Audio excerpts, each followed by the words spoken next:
Evening. Welcome to Beauty for Ashes. This is Evangelist Debbie Morse, and I'm glad that you could join me this evening.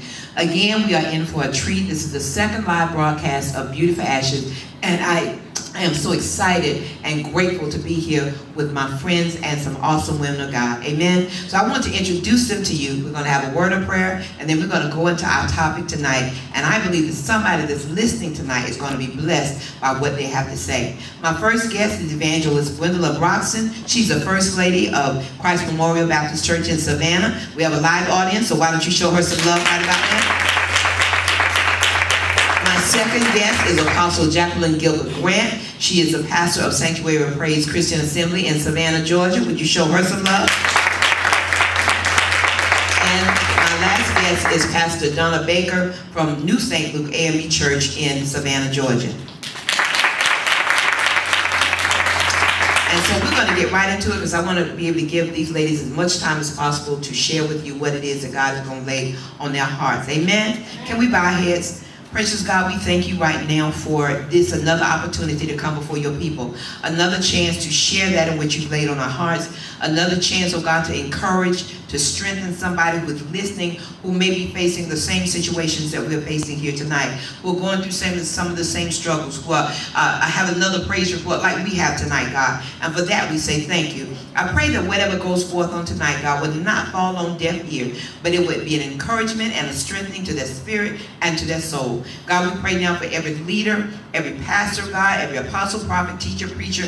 God, we pray that you would bless them, undergird them, and keep them. And Father, we thank you right now that they're covered by the blood of the Lamb. God, I pray them right now that as they may be discouraged from time to time, that you would just continue to prop them up on all leaning sides, knowing that you are God and above you there is none other. We come against every hindrance against this broadcast, declaring that the devil is defeated. Father, we thank you for it now, and it is so. In Jesus' name, amen. Our topic tonight is woman of the cloth, woman of the house.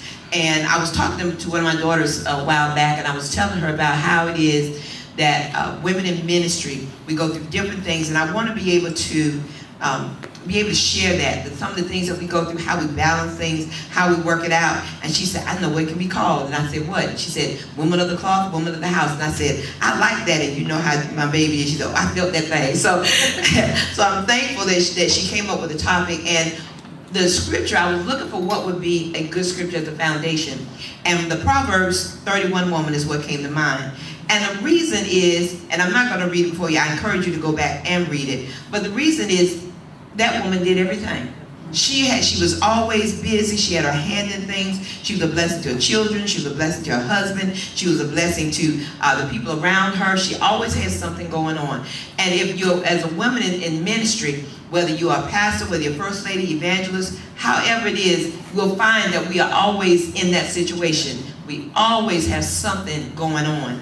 And sometimes it's really hard to balance it out. And I know I'm not the only one, so I wanted to be able to share with you all on how we can help each other, but how it is that you do what it is that you do. But the first thing I thought about was asking the question. I want each one of you to address it. Were you, and I'm going to start with Evangelist Broxton, were you, when you first got married, were you already in ministry, or did God call you after? Called me afterwards. Okay, how was it then that when he called you after, how did God do it, and then how did you come bring it to your husband? Because your husband's a pastor, yes. Pastor Larry Broxton. And so I just want to know how that transpired in you being called into the ministry and how he dealt with it. I always thought that, I was kind of afraid at first because being a woman, and from the church, the traditional church that I was from, women were not called into ministry, so they believed. But God is God, and he can do anything.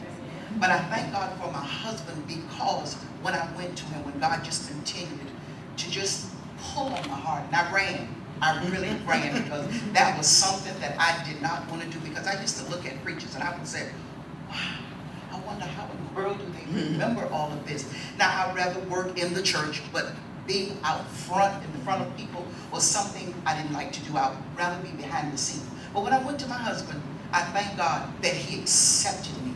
But his concern about it was, honey, I don't want you to put the ministry first before the marriage and the children. let it be a balance as to when you're the wife, when you're the mother, and when you're in church. And I was grateful for that. So I had to, kind of prove myself, that this is the way that it would be. And with prayer, that's the main thing with prayer. Because really, I didn't know what I was doing, just afraid. Just coming from, under being a pastor's wife. And then God called me into the ministry as an evangelist. That was something altogether different. So that was another hat that I had to balance just as well. But through prayer, God helped me. And the transition was very smooth. Was it easy? How was the transition for the people to now accept you not just as a first lady, but now as an evangelist? I often heard through some of the people, God has called you to ministry. But God had to make me know this. But I was already doing ministry to the people as it was anyway. So therefore, it wasn't something that was, but God had already prepared me for what I needed to do as far as the people is concerned. So the transition, when the people, when I went forward, it was just smooth. That's good. That's good. A lot of hearing what you said reminded me of what it was when I was called into the ministry. Because I remember when my husband was first called into the ministry, and I wouldn't know, it was one of those, why, you sure? You sure this was God? Really? And he was, yeah, I'm pretty sure. And I said, okay. Then I went back and asked, you sure?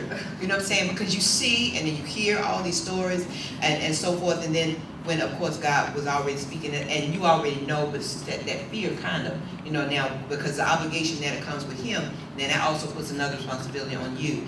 So then when it came to the part where I was called into the ministry, it sounds a lot like yours. We're going to come back to that. Apostle, I know your husband is in ministry now, but how was it with you being in ministry before you got married? Is that correct? Correct. Okay. Tell us about that.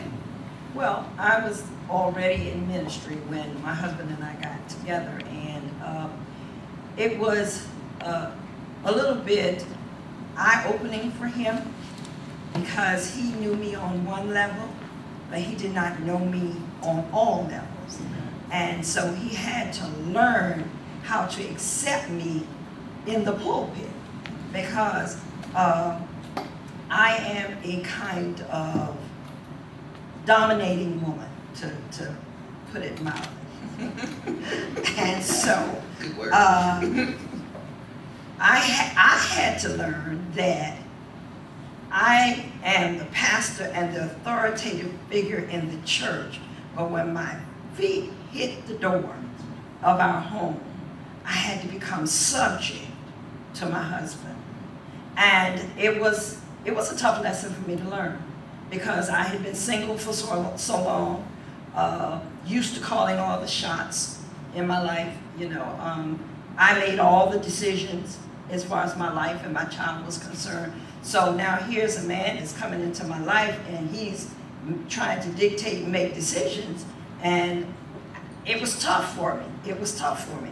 But God, God had to humble me, and he had to really teach me some things and teach me not to be so territorial and allow this man to love me the way I wanted to be loved. Because sometimes when you build up these walls like this, it's tough for somebody to penetrate it and get through.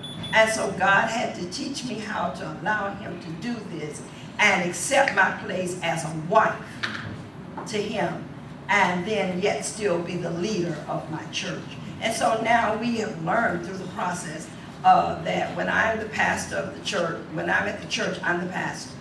And everything really rests with me. But even in being the pastor of the church, sometimes for the sake of my husband, when he doesn't agree with me, I take down. Don't ask me what I take down, because number one, I will never allow the public to see me and him at odds in anything spiritual. So most times, if he doesn't agree with me on something, I will get very passive in the conversation before the congregation and drop it and let it go. You said something that was interesting, and two things came to mind. First of all, when you said he had to get used to seeing you that way, as first of all as a pastor in ministry, then also as a wife. And I remember sometimes it's how it is to see somebody when you haven't seen them that way. So I'm imagining in my mind, because I've seen all you women preach, and you're all powerful, to see that authority and that power in the pulpit, and see how God uses you to be in ministry, and then you get home and it's kind of like, okay, I don't exactly know how to deal with her, because I've seen her walking, you know what I'm saying? And so sometimes it can be intimidating for a man to do that, particularly if the woman is a pastor and he's not. But even in ministry, period, I think it sometimes can be intimidating for them to see that. So him making that adjustment and to the fact that you are in ministry as a pastor and he is not, I think that was quite a transition for both of you. Quite a transition. I think that one of the biggest things is that, like you said, when my husband and I got together, we started talking about getting married, and he was not a member of my church. He was saved, but he was not a member of our church. So the church that he went to was a little bit not as vibrant as we were. So when he comes to church with me and he sees me in action, I saw his eyes pop wide open and was like, who is this woman and what is she doing? And so and we talked about it, because afterwards he began to say, he said, when I saw you up there, I saw a totally different woman. He said, is this a transformation that you go through? He didn't quite understand it. And because I'm a Jew, I like to joke and I like to talk and laugh and everything. But when I get in church, I can switch on you like on a dime. And he saw that other side. He liked it, but he was a little intimidated by it. Yeah. And that's a hurdle right there to talk about, which we're going to come back to. Now we're going to ask Pastor Donna. I know that you're a pastor, and I also know that your husband's pastor as well. But were both of you already in ministry when you got married? Yes, Okay. we were. We were in two different denominations. I was Baptist, and I had just become ordained when we met and married, and so that was interesting in and of itself. In North Carolina, that's a whole other story, different around the table topic. Okay. And so yes, and he was very supportive of me in the ministry. But at that point, just serving in the ministry under my uncle, who was pastoring the church that I was a member of there in North Carolina.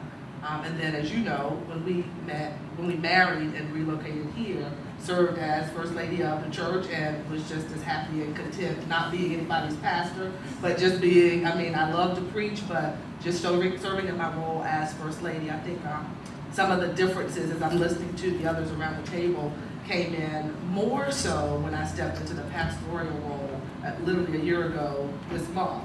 And that's where I've had to learn how to back up, recognize when am I pastor, when am I First Lady, when am I mama, when am I wife, when am I none of the above, or when am I all of the above. And so it is truly a big learning curve, and I'm still learning through it, because even now we have, with his recent promotion to Columbus, we have 5 hours of different distance between us, 4 days out of the week. And so that has its additional trials and tribulations and stresses and lessons on top of it, as well as blessings. So it's interesting, but the blessing is very supportive, has always been, even as we dated, and very supportive now, because I checked in with him before even accepting to go in to be at St. Luke and to pastor such a good. When you have, we wear hats, about 4 or 5 sometimes at one time, and all of us have kids, and so in that, learning to be from being a First Lady, from being to being in ministry, then to be a wife, and to be a mother, and then have a me. All of those hats are sometimes hard to find. And I want to know, I know what we had to do, and I want to talk to you about your scheduling, how you have to work it out, that even if she gave me that look like, oh Lord, how do you do that? Is that sometimes, people just think that it should automatically fall in place, and it doesn't do that. Because you really have, it's almost like getting a calendar to say, this is the week right here, we need to block that week for us to have family time. Okay, particularly when you're going, okay, then this is the week where we have children time. And so in that, I know we had to deal with, it was going. And this was even before I was really called into the ministry. Or should I say I was called, but I wasn't really going as much. And so our kids, when you're trying to keep them from suffering, and I don't know if I'm using the right word, but because I don't want them to hate church. And I don't want them to hate God. I want them to be able to embrace it. But if every time they have something, we got to go to church, or you can't go with your friends, or whatever. It's a hard pill to swallow sometimes. And, you know, as they got older and then they felt that it was okay to kind of talk, to really get an idea. One of the round the table talks is going to be them and Preacher's Kids. And I don't know if I'm ready for that one, but I told them they could host that one. But how did you keep your children from knowing that they were still first with you? Well, when my children was younger, I was just the first lady, still mom.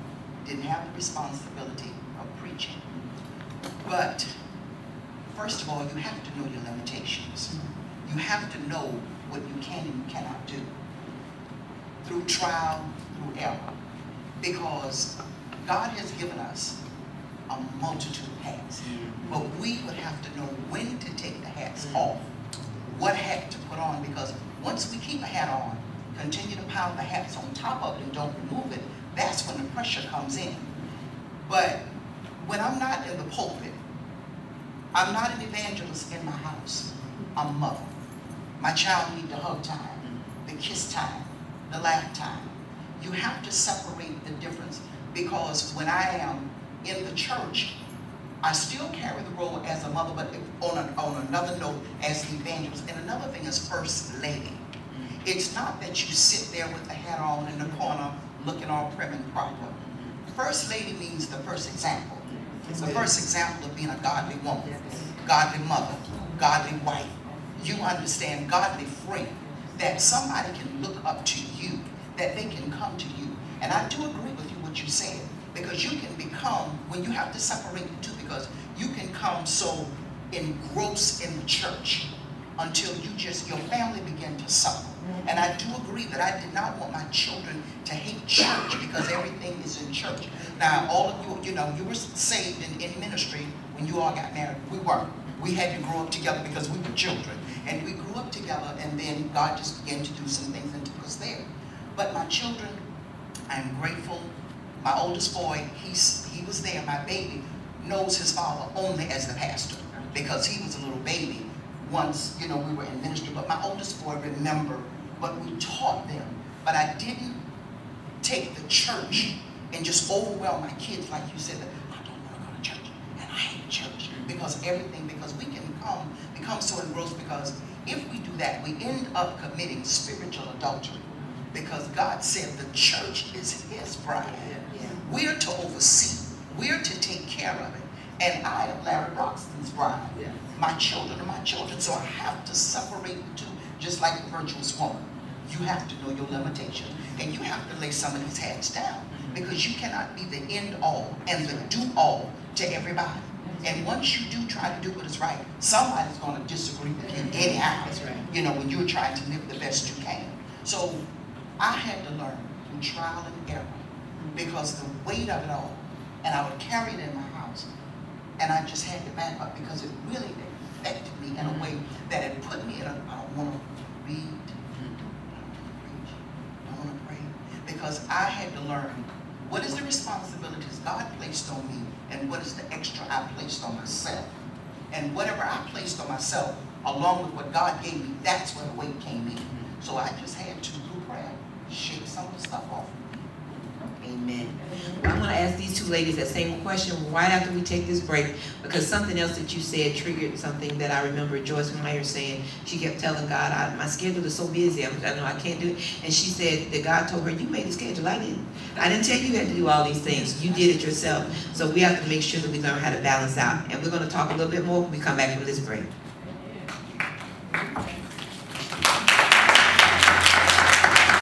This evangelist Debbie Morse with Beautiful Ashes, and we are talking tonight with some awesome women of God about women of the cloth, women of the house, how it is that we balance what we do.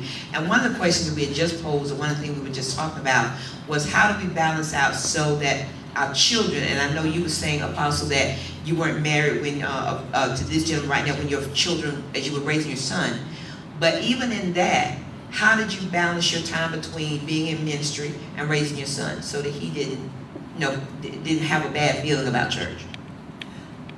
I didn't do a good job. I came out of a strict Pentecostal environment, and my focus was church. once I got saved, that's really kind of all I knew was church. And right after getting saved, after some years or whatever, then I'm called into ministry. And from there, I became an evangelist, and boom, I'm on the road. So I'm constantly on the road, I'm constantly going. And while I was thanking God and looking at it and thinking, oh wow, you know, I'm really out here, God is really using me, you know, and this kind of thing. My son was suffering because I was leaving him with my mother, you know, a lot, or with my aunt, and there were times that he needed his mama to be home and his mama to listen to him. And I was out, thought, like you said, Joyce Meyer said, I created my own schedule, but I thought I was doing God's service. And in the process, my son got a bad taste in his mouth about church. And he left church. When he was old enough to do that, he left because he didn't want anything to do with church because of the way it was presented to him. It was presented, all of the what you cannot do was presented to him. Never once did we present what you can do. And it was a valuable lesson for me because I could have lost him in the process. And God, in his infinite wisdom and mercy, spoke to me and taught me how to win my son back and to get him back into the house of God. And one of the ways he used me was my women's ministry. Because I had so many women coming to me and asking me this very same question. And while I'm ministering to them, God was ministering to me and telling me, you know, I'm telling them, don't do this because this is what will happen. I was speaking from experience because I knew what would happen because I knew what had happened to me. And now, you know, it has helped me to teach other women what to do and what not to do. And one of the things I always tell them, whatever you do, do not put ministry before your family. That's right. Just don't do it, because you will lose your children, you will lose your husbands, you know, and you can lose some good friends along the way because you're so into what you're doing and all of the don'ts. Because see, I was one of those mothers is that you can't go to the movie, you can't do this, you can't do that, because that's how I was taught, and I was only teaching him what was taught to me. And when God opened my mind and gave me the real revelation of the Word of God, well, by that time he's an adult. You know, so I had, and not that I feel like I was a bad mother, but I made some bad decisions based on him. I think I was a good mother, and he'll tell you I was the best because he tells people all the time I was the best. But I thought I was doing God's service and not realizing I was hurting my family in the process. That's good. Pastor Donna, you tell us about, I know you have 2 little boys. Yes. And I'm fortunate because mine are 3 and 7. And so I get to sit here and learn what not to do instead of acknowledging the things that I've already done wrong. I think with Gene and Joshua that we were fortunate when we were pregnant. We just found out we were pregnant with Joshua, and we were the only 2 that knew. Bishop DeVoe at the time was looked at us as we were carrying Gene into an annual conference, and for whatever reason, God had him look at me and say, "Don't make that boy hate church." And that stuck with me. I mean, that was 4 or 5 years ago. Joshua was 3, soon to be 4. That was 4 or 5 years ago, and that has just stuck with me. And I said it to my husband. And so what we try to do now is where a lot of people, when we first were married and it was just the 2 of us, if you saw one, you saw the other. When we had just Gene, when you saw one, you saw 3. But now that there are the 2 of them, and those that know Joshua know that he's a being in and of himself, excuse me, that we do a lot more balancing. And so if I have to be somewhere, we don't force the whole family to be there. Joseph, my husband, may keep the boys with him and go to Chuck E. Cheese or go catch a movie or, you know, or do something that's just father and son's times. And if he's got to be somewhere, I'm okay with knowing, okay, nobody's questioning our marriage or or our love for one another, or if there's an issue in our household because the other is not there, I'll grab them and say, we're gonna stay home and we're gonna work on homework, or we're gonna do things that just the three of us want to do while Dad's out. And that lesson's been forced upon us with this transition for my husband. And so, you know, I think we're fortunate that we are forced to learn the lesson while they're small, and their personalities won't allow us, because they will tell us, I'm tired of church. And so we'll call up an aunt, and we both have to be somewhere like an annual conference or mid-year where we can't one go and the other one stay. We'll call up an aunt, we'll call up a grandma and say, need you to come in, and they think it's vacation time in their mind. So we've just been really blessed from that perspective. I went through with my kids. They'll say to you now, we never had an option, and that was, you know, sometimes they took it lightly, but I could see sometimes that thing really kind of went deep, because I always told them, I said, okay, if Dad's going out, then if another choir doesn't come, he's got a choir. Because I sing tenor, one sings soprano, one sings alto. So we were going to have a choir. They really thought I was kidding until he started going out. And we had to do that, because I always say, you know, regardless of whatever is out there, we're going to be the ones that support him. And it, you know, I'm thinking about it, thinking of course more of my husband, but then it began to occur to me as time went on, and I listened to them as they got to be teenagers. And I would say, you know, to this person, well, I want you to sing the choir, I want you to do so-and-so, but I can't make you because I'm not your parent. But then they would say, well, Mom, do I have a choice? And my answer was always no. And I could see at the time, you know, they might have been upset, but it was okay. But later on, as they got older, they began to talk. And one of the things they said to me is not so much that we wouldn't have done it, is that you never, ever, ever, ever even considered that we had an opinion about it, or that we had a thought about it. They didn't hate church. They liked working in church, but because it just seemed to be that all the time. And so now, yes, made some mistakes, but if they were to tell you that things worked out, of course, for the good, they did. But in that now, I can say, well, I thank God that even in my mistakes, that he still kept us and he still covered us. And I learned from it that there are some things that now I can share with somebody else, which is one of the reasons I wanted to do this particular broadcast. And in it, though, when Pastor Donna was talking about how her husband does different things, and I remember when we had to do that as well, particularly when I started going so much, because one time it got bad, where he was coming in and I was going out, or I was coming in and he was going out, and the kids were only getting one of us at a time. And finally, we had to do a scheduling thing where it said, okay, let's look at the calendar. This right here, this week right here, this is the Morse family week. And so they would say, you know, as they got older, well, Mama, we can have friends over. Yeah, you can have friends over that week. You know, or we have a picnic in our living room. And on TV night, because that was me when Cosby was on. That was a good night, but it was good wholesome family stuff.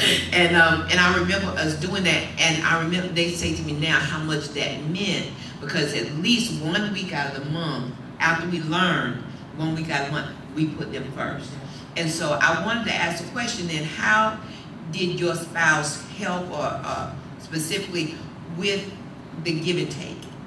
You know, after you got married, your son is an adult now. I mean, no, but even in that, how does he help with your schedule? Sing. Let's say you have revivals you have to do back to back. How does he help you in getting ready for it to help you stay balanced, take you stay grounded? My husband? Yeah. Oh, well, it's good now. It's really good. First of all, now my son is my praise and worship leader in my church. Yeah, he is my praise and worship leader. And God has sent him back on fire. And I owe a lot of that to my husband. Because, you know, we had another round table, and I'll tell y'all a love story, that my son is my husband's child.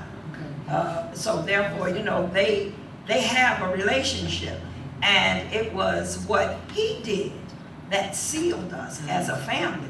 My husband came in there and worked that thing out, and now every Sunday the three of us are sitting at the dinner table together.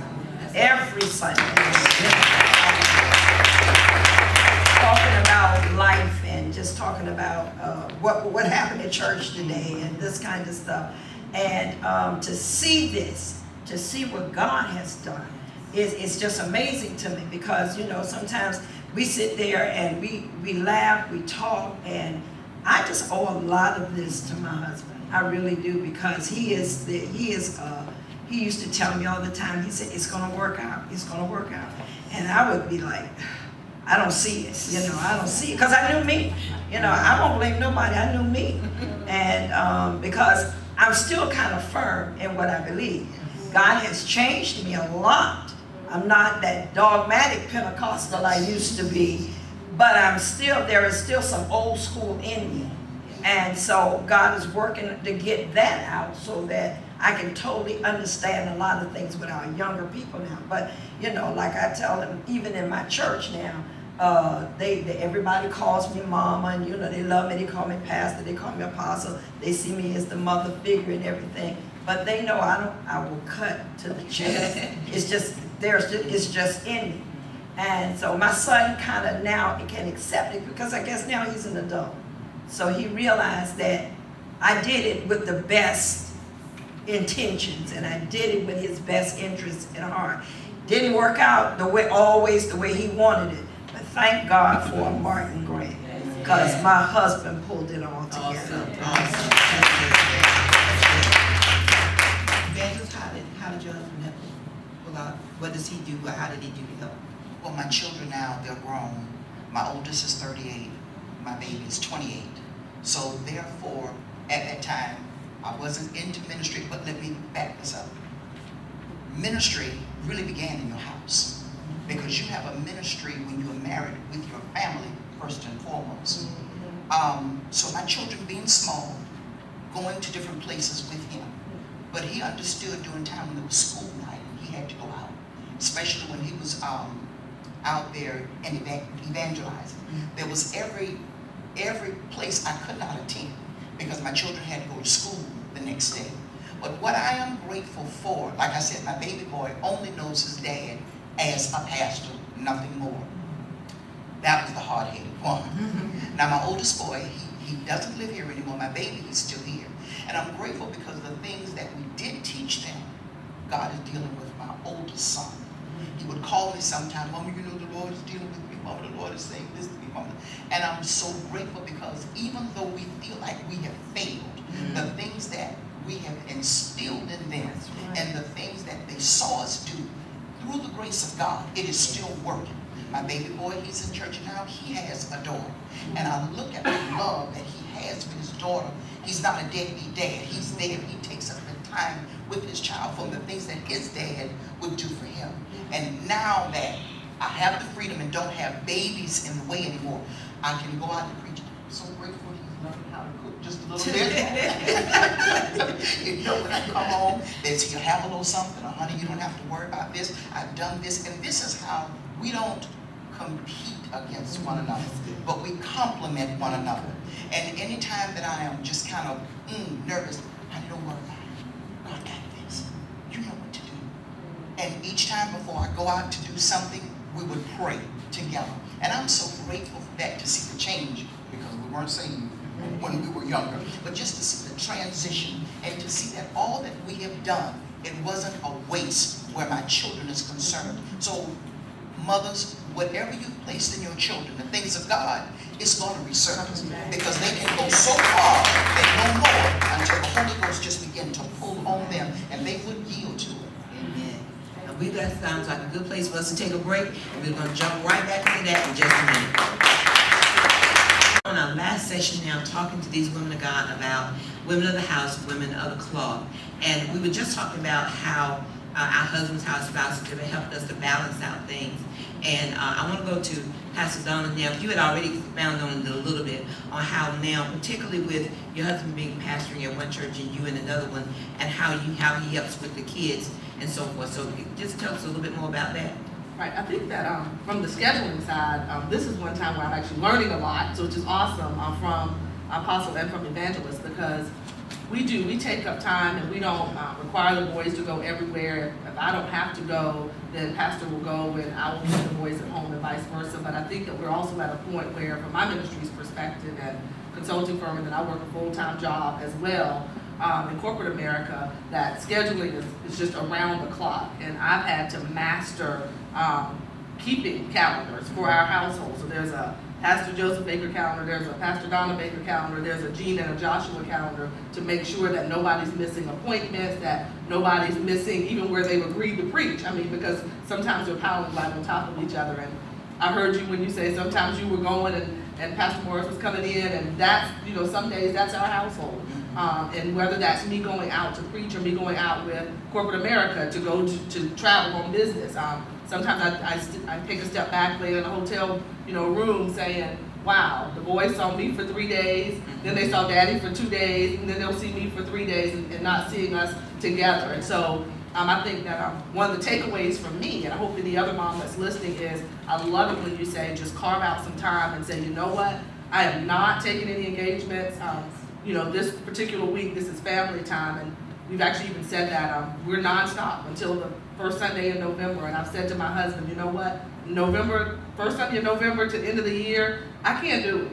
I'm done. Besides pastoring, besides being your wife and the mom of the kids and working, I'm done. I can't go out and do any more. I'm exhausted, so I'm not giving them everything that I need when I come home from working full time and then coming in and then running the church meetings and, you know, being there ready and prepared on Sunday morning, not just a Saturday night special fly-by night, but actually prepare yourself through the week that you're ready to go in and give a word to the people. And so taking time out and giving that to the kids is something that you have to plan and you have to talk it out and you have to agree to, because you will let people you know, hype you up so much until you think you're so important that it has to be you that's there to preach that revival or do that praise and worship, or it won't go forward until you tell your family no and the people yes, and then at the end of the day you got a mess back at home. And so you've just got to realize that if God has truly preordained that event to happen, He'll have the right people in place, it will go forth. And I love what Evangelist said, you minister to your own home first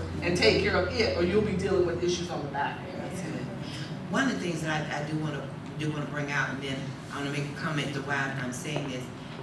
It is so important that we have so many hats again, but we're also wives, and it is very important as wife to make sure that we have time for a husband, and as well as the fact that you have to have time for a husband. Yes, whether you're in ministry or whether you're pastor, you still have to have. That's so important because of the fact not only are you going a lot, but he's going a lot too. And so you need to make sure things are right at home before, you know, so that, you know, there are a lot you hear women, whether in ministry or weddings, so you know, but I don't like when my husband cut out of town because, you know, you never know. Well, you know what I'm saying? If you make sure you kind of take care of your stuff, you know, I hope it makes sense, you know, that you take care of your home and make sure that you're doing what you're supposed to as a wife, then I think that's one of the things that we have to make sure that we do. But also, even after that, we need to make sure that we got some me time, because if I don't have some me time, I'm no good to you at all. And so I wonder, and I'm saying this because I remember I was talking to Jessica about something, and she said, it was just something I was frustrated about, or whatever. We were just she said, well, you know what, Mommy, in ministry, I know you have different things, you know, that are going on. She said, but you have to remember, and I'm thankful now that our kids are at an age now that we can just about talk about anything. And one of the things she was saying, that I see you and Dad go, whatever, and y'all are a good example for us and so forth. And I want you to remember, because she knows I love worship. She said, but I want you to keep in mind too this thing. She acted like she was the mommy and daddy. She said, I've had a discussion with Daddy, so never have a discussion with you. And she said, I want you to remember, you know, she said, and I see it because of the teaching they're getting in the church where she is now. She was just saying that always keep in mind, and one of the teachings they had was that even though you're an evangelist, when you come home, Daddy don't want to hear about Amazing Grace. Daddy wants you to talk about, well, hey, honey, how you doing? How was work today? You want to go to a movie? You want to sit down and you have dinner? You so forth. And the same thing, when he doesn't come and talk about different things, well, we are still able to talk. Because I remember one of the things people said that, you know, when the kids go away to college, I didn't know what to say to my husband because we hadn't talked. And so in ministry, now you got to know how to talk, and then you got ministry. Got to still be able to have a relationship. Yes. So my question to that is, how do you get that time? Do you just know, first of all, whether you think it's important? I believe we can all agree that it is. But how do you do that? Maybe how often do you do it? Where you definitely have some husband-wife time. Before my husband went into ministry years ago, and working a full-time job with the children, still coming home, and I guess my husband watched me just pour so much time into the children. he said to me, and I had to come back and thank him. He said, honey, listen. He said, it was you and I before the boys. He said, and I do not want us to lose touch with one another. He said, I still want us to romance. I want us to go out on dates. He said, because our children, they're not going to be here forever. You know, at that particular time, those years ago, I didn't see it. But when my baby boy got married, I saw it. And I had to come back and tell him, I thank you. Because I loved him, but you know, just mother with the children, and your heart is going to gear to them. But if I had not heed to what he said, it would have been a disaster. Then also on the other side of that, and sometimes when we get into ministry, God ordained family first before he ordained the church. God is family oriented. And I think I've mentioned it to you before, that God did not ordain ministry to mess up a marriage. I just don't believe that in my heart. So we are the ones that take those things and kind of mess it up. You have to find your downtime, your me time. And if Jesus had to get away, why is it that we feel we can do everything? You have to have this me time, this downtime. I just don't want to talk. I just want to hear God. Because we can get into a zone that we're working so much doing church work, that we're so consumed and we're so overwhelmed until we get hit. And when we get hit, it's just like, I don't want to read, I don't want to pray, I don't want to talk to anybody. So this is where you need that time that you have to find time, me time for you. My me time, I love to shop. Okay, I'm not bothering nobody. I love to shop. And this is my time that I can hear God work in my yard, that I can hear God to be revived, and then I can come out. Because if I'm broke down, if I'm not in the best of shape, how can I help anybody else? How can I be the mother? How can I be the wife? How can I be the grandmother? But believe you me, Broxton, take those hats off. But when I come through the door, I'm not the evangelist. Honey, popcorn time, movie time, laugh, talk. We still do those things because I was married to him before we went into ministry. I was his wife first before God called him into ministry. That's good. How do you all know? Well, we balance ours. Now that's one thing I can really say. When I went to, I think I was in Houston, Texas, at a conference with Bishop Hilliard. And one thing Bishop Hilliard, he pulled us aside and he said, from now on, you put the church calendar together. Before you put the church calendar together, put your vacation in first. He said, and then let the church build around your vacation time. That's good. I was, again, I was like, oh gosh, that's going to be difficult. My husband was like, no, it won't. I already got in mind when we're going. And so, you know what we do. 4 times a year, I go on vacation. I go on vacation. Well, should I say we go on vacation. And we go, and we get as far away as we can. We sometimes like to even go on cruise ships so that they can't call. The cell phone does not work, and we made a pact, turn the cell phone off. And so we don't even have our cell phones on when we go on vacation. And so these are some of the things that we do. Our me time, my me time is basically, I like spas. And so I go to the spa and I get spa treatment, and I do that at least once a month. I'm at some spa, getting a massage, getting a pedicure, getting the whole thing, 10 yards, because sometimes stress, and that massage help with the stress and everything. But my husband and I spend a lot of time together. We spend a lot of time together. Whenever you see me, basically you see him, because we spend that kind of quality time together. We dance, and we will, because we don't have any children home. Everybody's grown and gone. So, sometimes we'll just turn on the music and we dance. And we're not dancing off Jesus on the main line. We're not. We listen down and listen to me. We are lovers of music. And so we sit down sometime and listen to music, and then we'll reminisce sometime. You remember when that song was out and this kind of stuff, and talk and whatever. It is beautiful. It's wonderful. And just that loving times take the stress off me, so that when I do go back into something that perhaps may be a little bit stressful, I can sit there while they're talking. My mind I'm having flashbacks. They talk about one thing and my mind is someplace else. I didn't say your body's here with me, but your mind is on the other side of town. And it's real in my life. That's all right. That's all right. That's awesome. I'm jealous.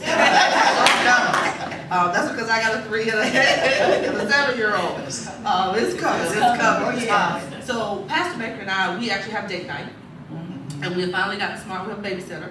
So the babysitter comes in and relieves us so that we can actually go out on a date. So whether that's dinner, whether that's a movie, whether that's dinner and a movie, we actually do family vacation. So we have gotten smart enough to build some time in where we just literally disappear with family. And our family time is being with our bigger family. So the Baker family as a whole is very close. So we do that at least twice a year. The DeVoe family is very close. So we do that at least once a year. So that's, our little getaway time. I'm a shopper, and I love my mani-pedis. So I get those in. And so that's my, just like you all, that's my time of saying, okay, nothing else in the world is going to get in my way. The stresses of life have to come to a halt. If I'm going to be any good to anybody else, I have got to get Donna under subjection and my mind brought in, and not develop some Napoleon complex that the world is out to get me because everything is caving in on me. And so I make sure that I pull myself away from it all, and it allows them to have some time. But then I also make sure that my husband gets him some time as well. And I grab the boys and say, let's go with mommy so that he can have some time. Well, we are just about to the end of it, and this is good. And we are going to continue to talk a little bit more because we have to end up the broadcast right now. But I want to encourage someone who may be listening, that particularly if you're just going to ministry, you're married, and sometimes it seems a bit overwhelming, and it can, to find someone that you can talk to, someone that you can trust, someone to just, it's all right to say, how did you do it?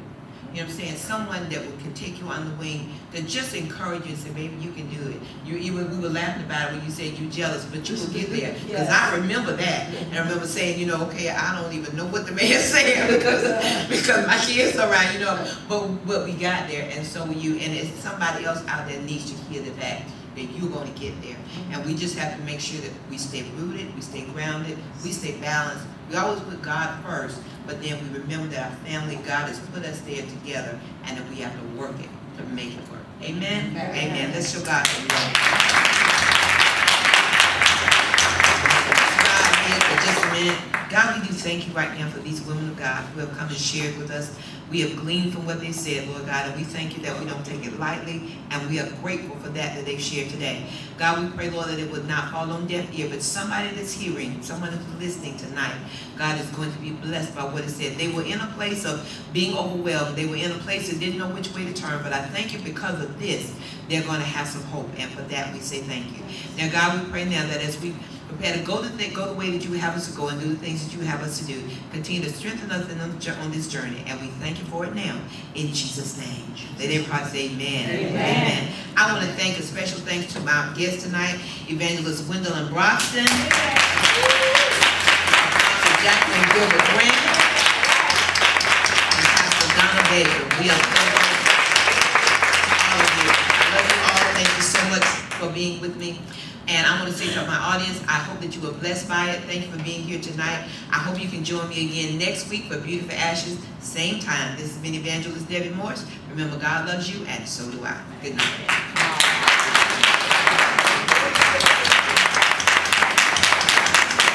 Amen. I want to thank you all so much. I'd like to take this moment now to say, to give each one of you, if there's one thing that maybe you didn't get in that you want to share, or if someone out there had a question or a comment they wanted to make about the broadcast, because even though we were talking about women in ministry, everybody needs to be balanced. Whether you're in the ministry, whether you're in the corporate world, whether you don't work and you still need to make everything balanced, we all have to find some kind of place to be able to do that. But we were using it from the perspective of being in ministry. But if you know, it all works out to be the same. So if anybody has a comment, but if there's any of you that had something that you want to share that maybe we didn't get out and you just want to share it as encouragement, please do that now. When I first said that, you have to know your limitations and your balance. There are certain situations that have happened, and I've gone to my husband and said, honey, don't you see such and such and such is happening? And he would say, yes, I do. And I'm asking, aren't you going to deal with this? He said, honey, leave it alone. And from my perception, I'm thinking he should have dealt with it. But when he said what he did to me, the light went off. He said, honey, everything is not for you to tamper with, to get involved with.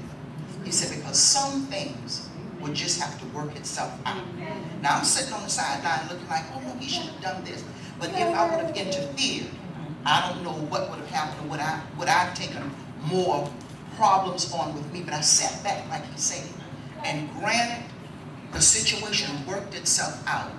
Through that, it taught me, God, am I to get involved? Because everything you are not supposed to get involved with, everything you are not to intervene in, because some things just literally needs to work itself out. And from that, it helped me a lot. When people want to continue to tug and pull on you, there's some things you just have to know when to cut off and just say, God got this. You and God will work this thing out. Because I cannot be the end all and the do all. So I say to you, seek God. Because sometimes, some situations will cause you more harm than good. So you just have to know, let it work itself out. And I guarantee you, life finds a way, and it will. One of the things that came in mind when you were saying that is I was listening to a message earlier this week that dealt with submission. And sometimes in it, whether we agree or not, we are submitted to the authority that we are under. And so I was listening to what you were saying earlier about when you're in the pulpit, when you're in the church, that you are in that position of authority, and even though he may be in ministry, he is submitted to you as a pastor. And so the same thing in this, it's not always necessary that you necessarily agree, but because of the place and the authority and the title, you have to make sure that you're doing things in the will of God. Because I believe that even if when we submit to what we're supposed to, even when you was talking about when you are in the house, now that he's the priest of the household and submitted as a wife, but God has a way to work it out even when we don't necessarily agree, and we want to say, and God is saying don't say, you know, in your mouth, you know what I'm saying, and you really want to say something, but how God has a way of working it out, that if you are really right and what it should, God has a way of bringing that thing to pass and working it out so that you don't have to come up against and cause friction and tension. And so that's where the came to mind when you said that, and even earlier, and even the fact that in the roles that we play there, sometimes we have to back up and say, okay, this is not my fight. God, you got this fight. You gonna handle it. I know what you told me. I know what you're saying. So that means you gonna work it out. Because ain't no sense of me causing strife. Am I making sense? Yes. Yeah. I'm just listening, and I think that basically in the role of pastor, I have learned that, as Evangelist said, there's just sometimes you just can't answer everything. I have learned. I used to try to do a lot of counseling in my ministry, and especially in my pastoral ministry. And I find out that even in counseling, sometimes you got to know when to counsel and when not to counsel. Because there are times I can't say to other people's church when I say to mine, but you know, sometimes they don't really need counseling, they need to be delivered from some stuff. And the thing is, you can't counsel out of a deliverance. You got to pray it out. And learning this, so sometimes when the secretary tell me that this one needs to be counseled, I have gone to them now and said, contact them and ask them what's the nature of the conference. Don't just book them to come to me for counseling. What is the nature of the conference? What do you want to talk to me about? Because if it's something I've talked to you about 5 times, Right. I'm not talking about that anymore, you know. And we've got to learn how to, because that is another thing that keeps you from going home stressed out. Because you've dealt with their issues, and then sometimes, even though we might sit down and say, well, you know, when I get in my door, you know, I leave that alone because it's my husband's time now. Some of that stuff is still on you. Yeah. And sometimes you, even though you say this is my husband's time, you're still thinking about what Mary has said. And, you know, you're still trying to figure out this. So sometimes you just got to make up, look, Mary, you need to go on a fast, baby, and you need to pray and ask the Savior to help you. Because I can't help you. You don't want to listen. I've told you everything I know to tell you, and it seems as though you coming to me with the same thing. And you know what? So go to the book and spiritually seek out some guidance, you know, and ask God to really help you. Because, you know, again, and I'm speaking from experience, sometimes you go home and this stuff is still on you. You've sat down, your wife, your husband is due home at 6 o'clock, and sat to the church all day with this stuff. You cockeyed when you get home. And, you know, you looking at it. The man that's not interested in that. And say what you want to say. Some things people put, you know, they have left, what I want to call it, drop the seed in you. Sometimes when they even come to you, even with church stuff, and they want to talk to you, Pastor, I need to talk to you about the usher bowl.